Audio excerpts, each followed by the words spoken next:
The empty chair and the first shadows of loss. Imagine this. A dining table, once alive with laughter, now stands in the dim glow of a single lamp. The chair across from you, your spouse's chair, sits empty, a silent sentinel in the room's quiet void. It's not just wood and fabric. It's a ghost of shared meals, whispered secrets, and the simple comfort of presence. But what if I told you that this empty chair isn't merely a reminder of what's gone? It's an invitation to rebuild, to rediscover the strength within you that love once nurtured. Grief, my friend, is not the end of your story. It's the raw material for a profound transformation. Welcome to 5 financial blunders to avoid after your spouse is gone. But let's be clear, this isn't just about money. Oh no. Money is the thread we'll follow, but along the way, we'll unravel the deeper tapestry of loss, the emotional whirlwinds, the spiritual awakenings, the practical pitfalls that can either drown you or teach you to swim. I'm your guide through this journey, a reflective narrator who's walked these shadowed paths in spirit, drawing from the collective wisdom of those who've grieved before you. We'll explore 5 critical financial mistakes, but woven into each is the human heart, the isolation that creeps in like fog, the regrets that echo in the night, the depression that weighs like an anchor, and the small, resilient steps toward hope. Think of grief as a storm-tossed sea. Your spouse was your anchor, your compass. Now adrift, you face waves of sorrow that crash without warning. But beneath those waves lies a current of renewal, a chance to honor the love you shared by forging ahead with wisdom. We'll divide this script into seamless parts, each building on the last, like chapters in a life reborn. In this first part, we'll set the stage with the reality of grief, introduce the first 2 financial blunders, and delve into their emotional undercurrents. Remember, you're not alone. Millions have sat in that empty chair's shadow, and many have risen to fill the room with new light. Let's begin with the raw truth. Losing a spouse isn't just an emotional earthquake. It's a full spectrum upheaval. Practically, your world shifts. Bills arrive unsigned, decisions loom without that second opinion, and the future you planned together fractures like glass. Emotionally, it's a void that swallows joy, leaving you grappling with loneliness that feels eternal. Spiritually, it challenges your beliefs. Why this? What now? And yet from this chaos emerges clarity, a sharpened sense of what's truly valuable. Picture Sarah, a woman in her mid-50s, whose husband Tom passed suddenly from a heart attack. They were high school sweethearts, built a life in a cozy suburban home, raised 2 kids now grown and scattered. Tom handled the finances. Sarah managed the home. One morning he's gone. The funeral blurs by in a haze of condolences, and then silence. The house echoes with his absence. Sarah stares at the stack of mail, mortgage statements, insurance policies, retirement accounts, all in his name. She feels paralyzed, not just by grief, but by the fear of making a wrong move. This is where our journey starts. Recognizing grief as transformation. Grief isn't linear, it's a spiral. You circle back to pain, but each loop brings you higher toward healing. Psychologists call it the dual process model, oscillating between loss-oriented coping, mourning the past, and restoration-oriented coping, building the future. In the early days, loss dominates. Tears at the grocery store when you see his favorite cereal. Sleepless nights replaying what ifs. But ignoring the restoration side leads to stagnation. That's where mistakes creep in, financial ones that mirror emotional traps. Our first financial blunder. Rushing into major decisions without a pause. In the fog of grief, the urge to act is strong. Sell the house, cash out investments, quit your job. It feels like movement, like control in an uncontrollable world. But haste here is a siren song, luring you toward regret. Consider the metaphor of a shattered vase. Your life is that vase, beautiful, whole, now in pieces. The impulse is to sweep it up quickly, discard the shards. But what if some pieces can be mended? What if rushing discards treasures? Financially, this blunder manifests in impulsive actions that erode stability. Sarah, in her story, nearly sold their home within months. The market was down, memories haunted her, and she craved a fresh start. Friends urged caution, but isolation amplified her desperation. Isolation. Ah, that's the silent killer in grief. Modern life exacerbates it. Remote work, social media's shallow connections, families spread across states. After loss, you withdraw, avoiding pitying eyes or awkward conversations. But this solitude breeds poor choices. Emotionally, it deepens depression, turning sadness into a chasm. Studies show widows and widowers face a 66% higher risk of death in the first 3 months post-loss, often from broken heart syndrome or neglected health. Spiritually, isolation questions your place in the universe. Am I worthy of connection? To counter this, pause. Create a grief buffer, a 3 to 6 month moratorium on big decisions. Practically, consult a financial advisor or trusted friend. Journal your thoughts. What would my spouse advise? This isn't avoidance, it's wisdom. Sarah paused, joined a support group, and realized the home held not just pain, but roots for her healing. But pausing isn't passive. It's active self-care. Neglecting health is a common trap. Skipping meals, ignoring exercise, letting anxiety fester. Your body is the vessel carrying you through this storm. Fuel it. Start small, a daily walk, where nature's rhythm mirrors your heartbeat's resilience. Metaphorically, think of your health as a garden. Grief weeds it, but tending, watering with rest, nourishing with nutrition, brings blooms of strength. Now weave in regret. Oh, regret. The ghost that whispers should haves. After loss, it amplifies. I should have said I love you more. Financially, it ties to this blunder when you act from guilt, like overcompensating by giving away assets prematurely. One man, regretting not traveling more with his wife, liquidated savings for a lavish trip, only to face tax hits and depleted funds. The lesson? Grief teaches clarity. In the pause, regrets transform into guides. Journal prompts. What unfinished dreams can I honor? This shifts regret to purpose, spiritually awakening a sense of legacy. As we delve deeper, let's explore the psychological impact. Loneliness isn't just emotional, it's physiological. Spiking cortisol, weakening immunity. Anxiety surges. Will I be okay alone? Depression cloaks everything in gray. But hidden here are lessons. Inner strength emerges when you face the void. Like a phoenix, grief burns away illusions, revealing your core resilience. Practical tool. Mindfulness meditation. Sit with the empty chair. Breathe. Acknowledge the pain without judgment. Apps like Headspace offer guided sessions for grief. This builds emotional muscle, preparing you for financial steadiness. Now our second financial blunder, ignoring the details of joint accounts and beneficiaries. Sounds mundane? It's a minefield. Many couples share everything: bank accounts, credit cards, life insurance. Post-loss, overlooking updates leads to chaos. Frozen assets, disputed claims, even identity theft risks. Take Mark, whose wife, Elena, handled their online banking. After her passing, he discovered passwords locked away.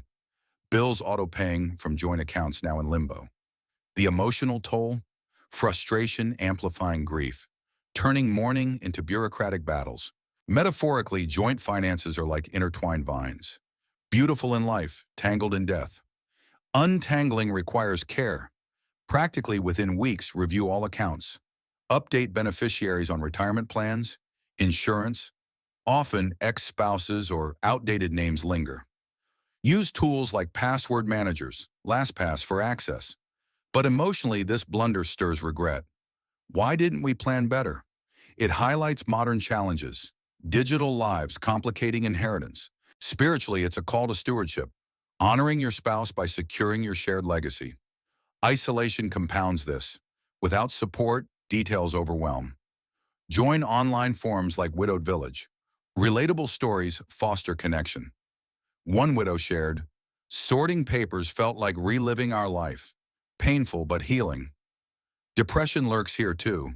The tedium of paperwork drains energy, deepening the fog. Counter with small steps. Tackle one account per day. Reward yourself. A warm bath, a favorite song. This builds momentum, awakening hope. Hidden lessons. Wisdom from vulnerability. Grief strips pretense, revealing life's fragility. Use it to cultivate gratitude for memories, for remaining loved ones. Journal. What financial security honors our love? As we transition, remember, these blunders aren't failures. They're human. Sarah, avoiding the rush, consulted an advisor. Mark, updating accounts, found peace in order. Both discovered resilience. Music swells, a gentle piano melody evoking dawn's first light. We've covered the stage setting of grief, the first two blunders, rushing decisions and ignoring account details, with their emotional echoes. In the next parts, we'll uncover more, weaving toward renewal. For now, sit with this. The empty chair invites you to rise, not remain. You're transforming, one breath at a time. Word count so far, approximately 1,200, continuing to build toward 4,000. Let's deepen the narrative. Imagine the empty chair not as absence, but as a portal. Through it, you glimpse alternate paths, the ones laced with mistakes and the ones paved with intention. Grief's transformation isn't abstract. It's visceral, felt in the chest's ache, the mind's whirl. Expanding on the first blunder. Rushing decisions often stems from a flight response. Psychologically, it's the amygdala hijacking reason, screaming, change everything. Financially, this could mean selling investments at a loss during market dips. Post-2008 recession, many widows panicked, locking in losses. Today, with inflation and volatile stocks, the risk is amplified. Story interlude, meet Lisa, 62, whose husband died in a car accident. Overwhelmed, she quit her part-time job, thinking freedom would heal. But without income, savings dwindled, anxiety soared. Regret set in. I lost my routine, my purpose. Lesson, maintain structure. If working, negotiate leave, not resignation. Financially, calculate runway. How long savings last? Emotional layer. This blunder fuels depression. Inactivity breeds rumination. Cycles of what if. Break it with action. Volunteer, channeling loss into service. Spiritually, it's rebirth. Serving others honors the departed. Practical tools, create a decision tree. List pros, cons, consult 3 sources, advisor, friend, therapist. Delay irreversible moves. For health, incorporate yoga. Poses like child's pose symbolize surrender, fostering inner strength. Now, psychological impact in depth. Loneliness. Harvard studies show it's as harmful as smoking 15 cigarettes a day. Post-loss, it's acute. Nights staring at the ceiling, craving touch. Anxiety. Fear of future solitude triggers panic. Regret, amplified by survivor's guilt. Therapy helps. CBT reframes thoughts. I did my best. Hidden lessons. Clarity on priorities. Grief distills life to essentials: love, connection, meaning. Wisdom, empathy deepens. You understand suffering universally. Inner strength, like forging steel, pressure tempers you. More on second blunder, ignoring beneficiaries. Legally, outdated forms can divert assets to unintended heirs.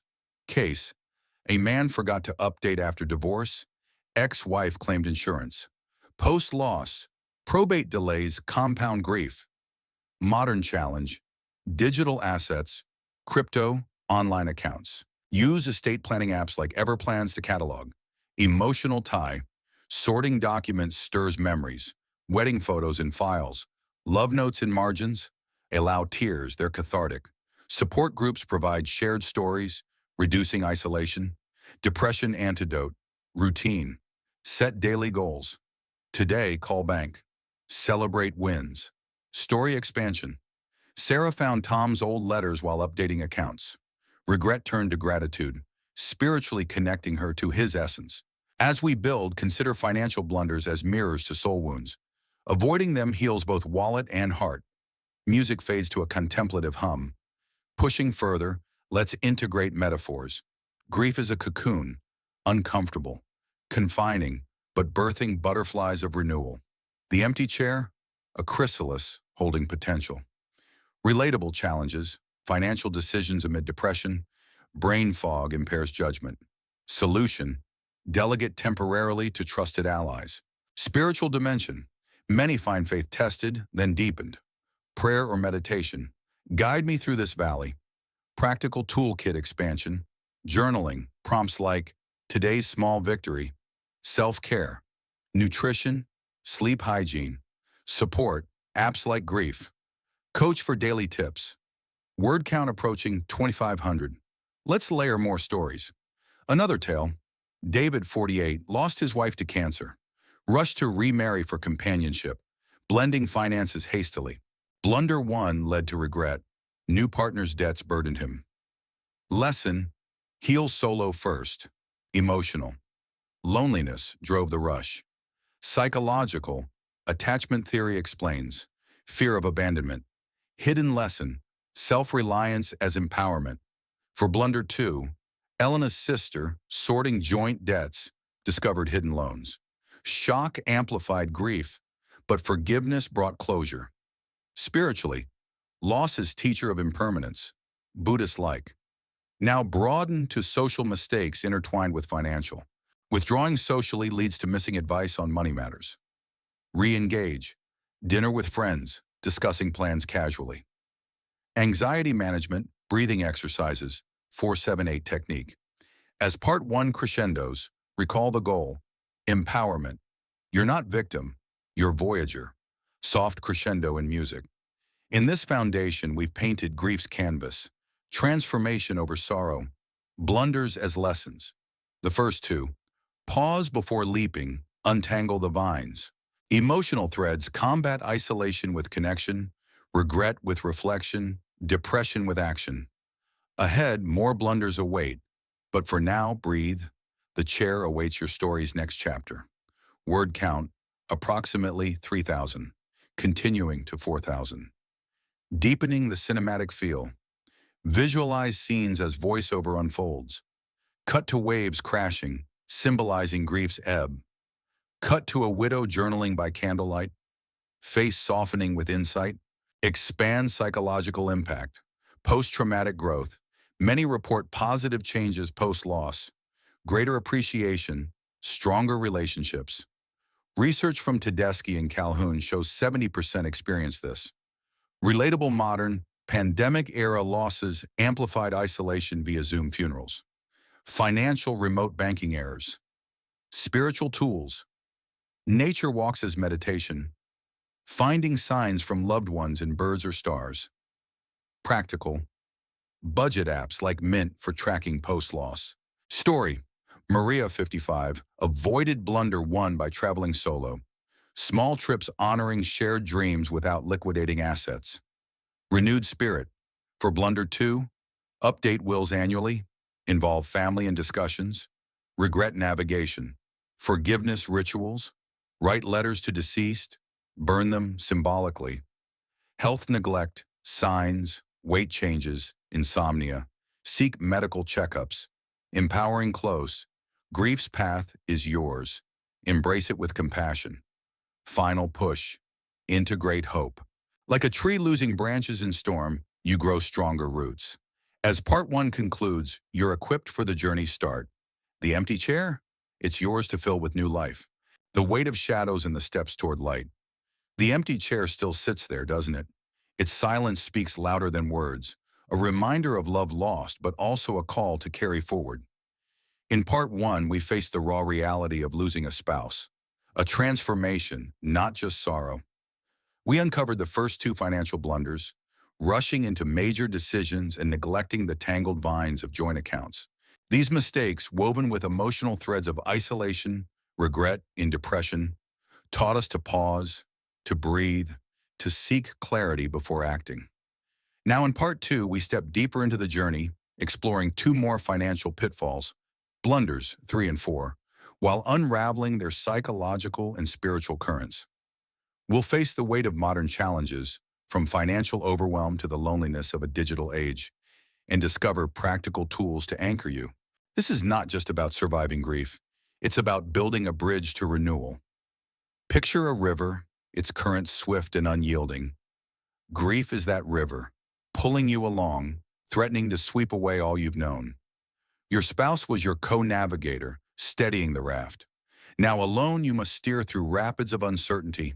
But here's the truth. You are not powerless. The river's flow can carve new paths, revealing resilience you didn't know you had. In this part, we'll navigate the next two financial blunders, their emotional undertows, and the hidden lessons they offer. Let's hold fast to hope, for even in the darkest waters, light finds a way. Financial blunder, Year 3, neglecting to reassess your financial plan. The third blunder is like ignoring a map in uncharted territory, failing to reassess your financial plan after loss.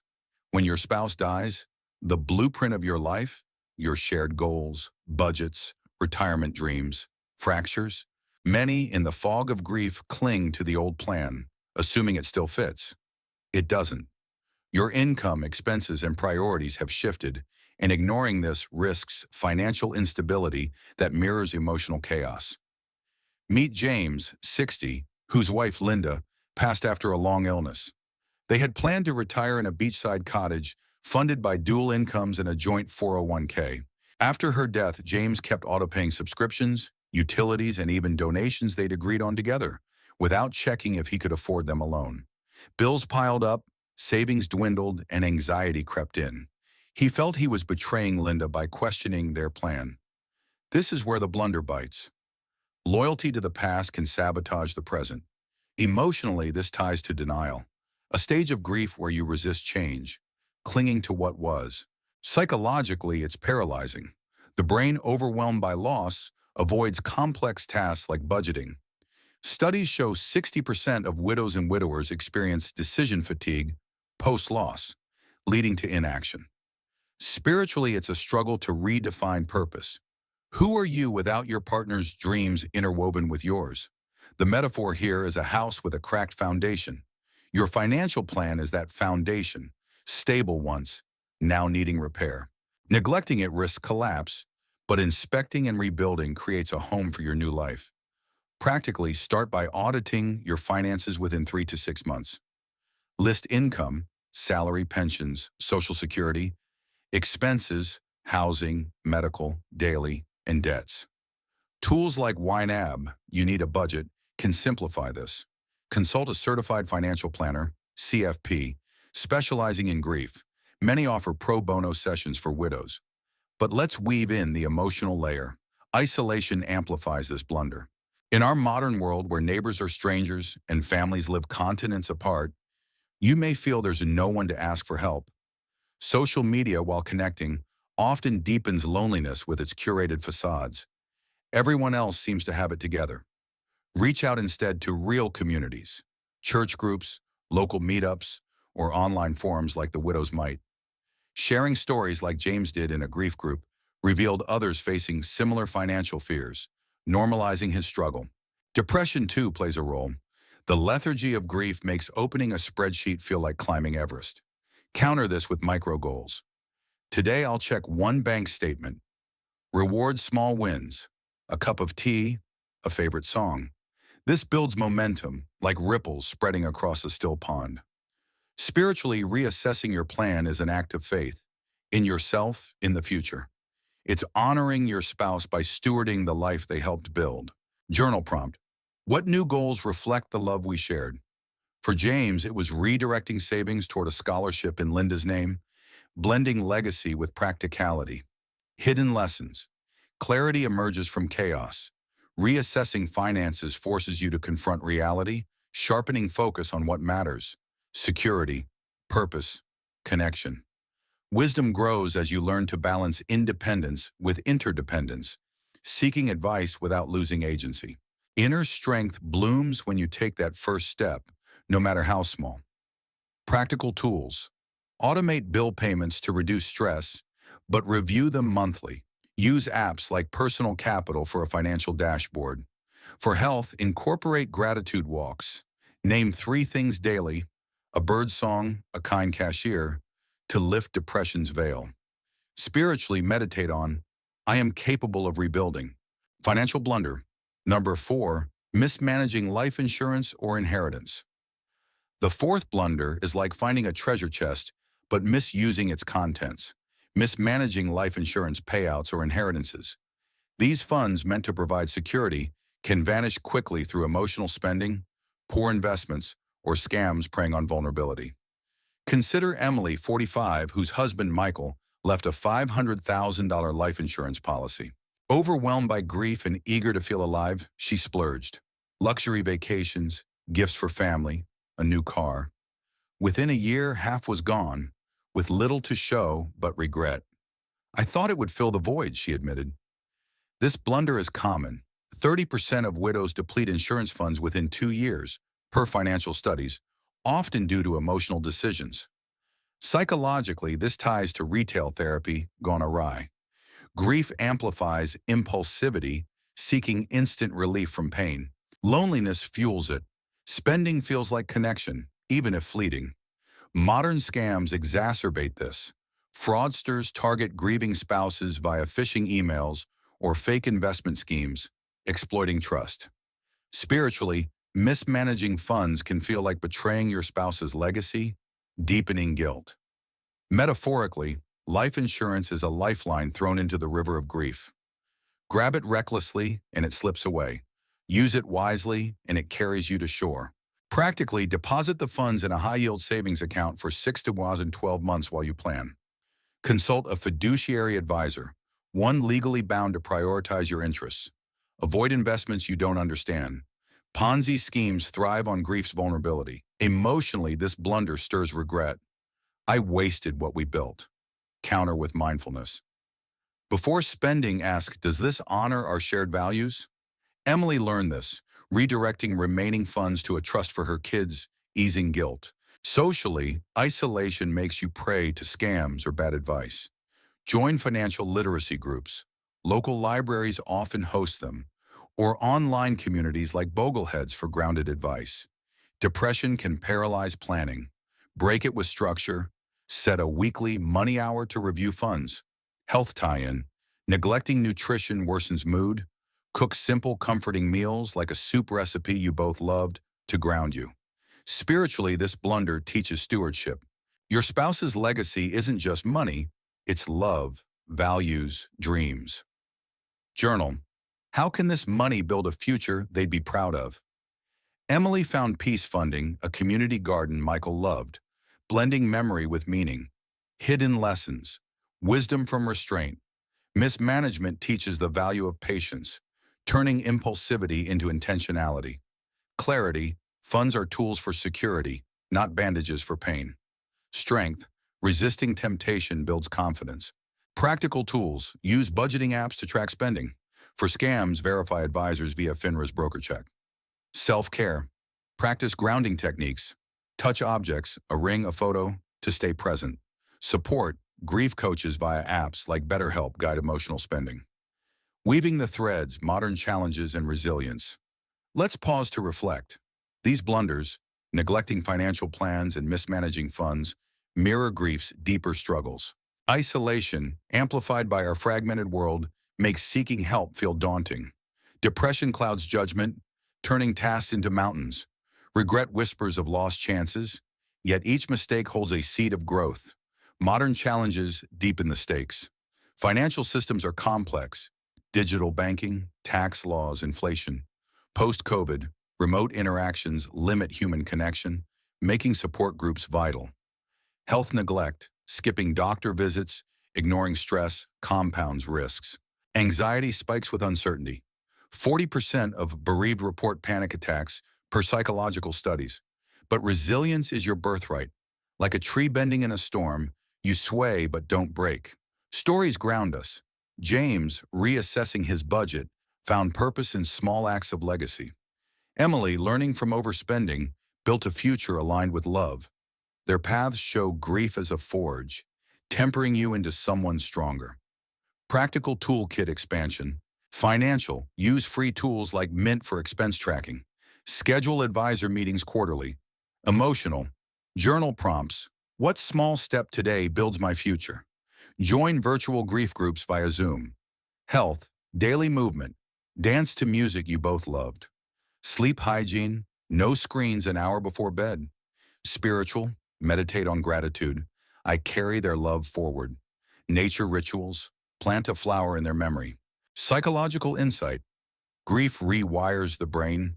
Neuroplasticity means new habits, budgeting, connecting, reshape your mind for resilience. Spiritually, loss clarifies impermanence, urging you to live fully now. As we close part two, envision the river slowing. You're steering now, not just surviving. The empty chair? It's less a void, more a space for new dreams. Part three awaits, with the final blunder and a call to rise. The dawn of renewal and the final step forward.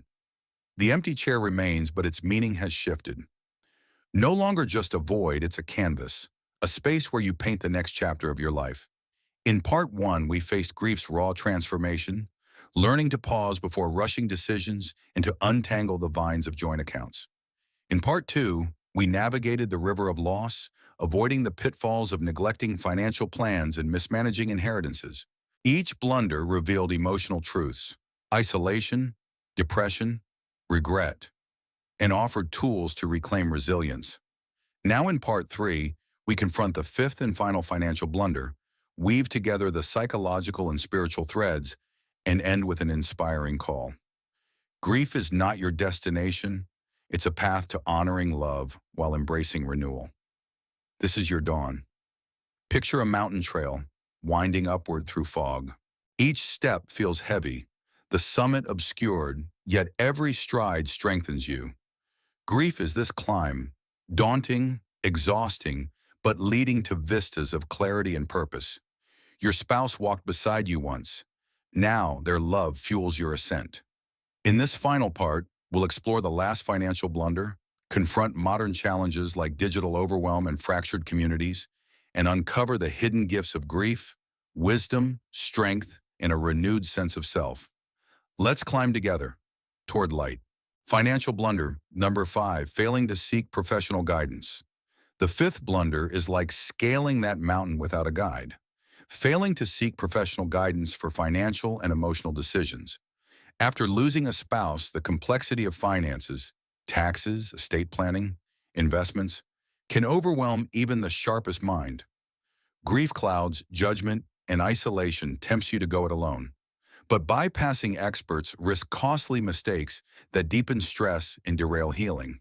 Consider Rachel, 52, whose husband David died unexpectedly in a workplace accident. David managed their investments, leaving Rachel with a portfolio she barely understood. Pride and fear kept her from seeking help. She worried advisors would judge her ignorance or exploit her grief. Instead, she made uninformed trades, losing 20% of their savings in a volatile market. The financial hit fueled anxiety, amplifying her sense of failure.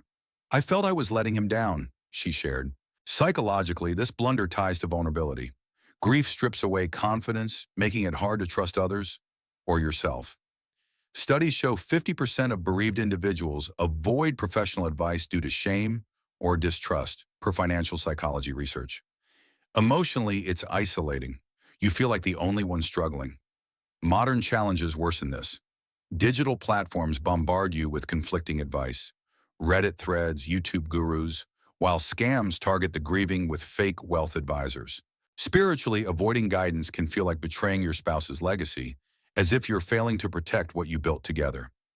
Metaphorically, professional guidance is a compass for your mountain climb. Without it, you wander. With it, you find direction. Practically seek a certified financial planner, CFP, or fiduciary advisor within 6 months of loss. Verify credentials via FINRA's broker check or the CFP board. For emotional support, a grief counselor or therapist trained in loss, find them via Psychology Today, can help navigate anxiety. Rachel, after months of struggle, hired a CFP who simplified her portfolio and a therapist who eased her shame. "I realized asking for help was strength, not weakness," she said. Emotionally, this blunder feeds loneliness. In our fragmented world, where Zoom calls replace coffee chats and families live far apart, reaching out feels daunting. Social media's highlight reels deepen the sense that everyone else is thriving. Counter this by joining local support groups, hospices often host them, or online communities like Widowed Village. Sharing fears with others normalizes the struggle, reducing isolation. Depression plays a role too. Grief's lethargy makes phone calls or meetings feel impossible. Break through with micro steps. Today, I'll research one advisor, reward progress, a walk in nature, a favorite meal. Health tie-in, neglecting self-care, skipping sleep, ignoring stress, worsens decision-making. Try yoga or Tai Chi to ground yourself. Both boost mood and clarity, per Harvard Health Studies. Spiritually, seeking guidance is an act of humility and trust, an offering to the future you and your spouse envision. Journal prompt, who can help me carry our legacy forward? Rachel found peace consulting a financial advisor who shared her values, aligning her investments with David's passion for sustainable causes. Hidden lessons, wisdom from collaboration. Seeking help teaches that strength lies in community, not solitude. Clarity, experts distill chaos into actionable steps. Inner strength, admitting vulnerability forges resilience. Rachel's journey shows this. She rebuilt her finances and confidence, honoring David by securing their shared dreams. Practical tools. Use apps like Wealthfront for automated investing with low fees. For emotional support, try BetterHelp for virtual therapy. Self-care. Practice 4 to 7 or 8 breathing to calm anxiety before advisor meetings. Spiritually meditate on, I am open to guidance, honoring our love. Weaving the tapestry, psychological and spiritual insights. Let's step back. These 5 blunders, rushing decisions, ignoring accounts, neglecting plans, mismanaging funds, and avoiding guidance, mirror grief's deeper currents. Isolation, amplified by our digital age, makes every choice feel solitary. Depression clouds the mind, turning tasks into burdens. Regret haunts like a shadow, whispering, if only. Yet each blunder holds a gift, the chance to grow, to transform pain into purpose. Psychologically, grief reshapes you. Post-traumatic growth, as researchers like Tedeschi note, shows 70% of bereaved find new meaning, stronger relationships, deeper gratitude. Loneliness, while painful, fosters empathy. You see others' struggles with new eyes. Anxiety, though crippling, sharpens focus when channeled. Think of it as a signal to act mindfully. Regret, once reframed, becomes a teacher. What can I do now to honor them? Modern challenges complicate the climb. Digital overwhelm, endless notifications, online banking glitches. Adds stress. Post-pandemic, virtual connections often lack depth, making support groups or in-person meetups vital. Health neglect remains a risk. 40% of widows report chronic stress impacting immunity, per medical studies. Counter this with routine. Daily walks, balanced meals, regular checkups. Spiritually, grief is a crucible. It burns away illusions, revealing life's fragility and beauty. Many find faith deepened, whether in a higher power, the universe, or their own resilience. Rituals ground you. Light a candle for your spouse. Plant a tree in their name. These acts weave their love into your future. Stories of resilience. Let's ground this in stories. Recall Sarah from part 1, who paused before selling her home, finding solace in a support group. She avoided the first blunder, using her pause to rediscover purpose. James from part 2 reassessed his budget, creating a scholarship that honored Linda. Emily, learning from overspending, built a trust for her kids. Now Rachel, seeking guidance, transformed shame into strength, aligning her finances with David's values. These stories aren't just anecdotes, they're mirrors. They reflect your capacity to rise. Like a phoenix, grief's fire forges you anew. The empty chair, once a symbol of loss, becomes a seat for your evolving self, a place to dream again. Practical toolkit for renewal. Let's equip you for the summit. Expand your toolkit. Financial schedule quarterly reviews with your advisor. Use Mint or YNAB for budgeting. Check estate plans annually, wills, trusts, beneficiaries. Emotional, journal daily. What's one thing I did today to move forward? Join a grief group, virtual or local, to share stories. Try apps like Grief Coach for daily support. Health. Commit to 15-minute daily movement. Walks, dance, stretching. Eat nutrient-rich meals. Try a recipe tied to memories. Sleep hygiene. Dim lights, no screens before bed. Spiritual. Create a ritual. Write letters to your spouse. Burn them for release. Meditate on, I carry their love into my future. Nature walks. Find signs of them in the world, a bird, a star. The call to rise. As we close, envision the mountain summit. The fog has lifted, revealing a horizon vast with possibility. Grief is not your end. It's a path to honoring love while moving forward. The empty chair? It's yours now. A throne for your resilience. A space to weave their legacy into your life's next chapter. You are not alone. Millions have climbed this trail, leaving markers of hope. Rachel found strength and guidance. You can too. Your spouse's love is not gone. It's the wind at your back, pushing you toward renewal. Take one step today. A call to an advisor, a journal entry, a walk. Each is a victory, a testament to your unbreakable spirit. This journey through 5 blunders has shown you. Grief is transformation. You've learned to pause, untangle, reassess, manage wisely, and seek guidance. Now go forth. Build a life that honors the past and embraces the dawn.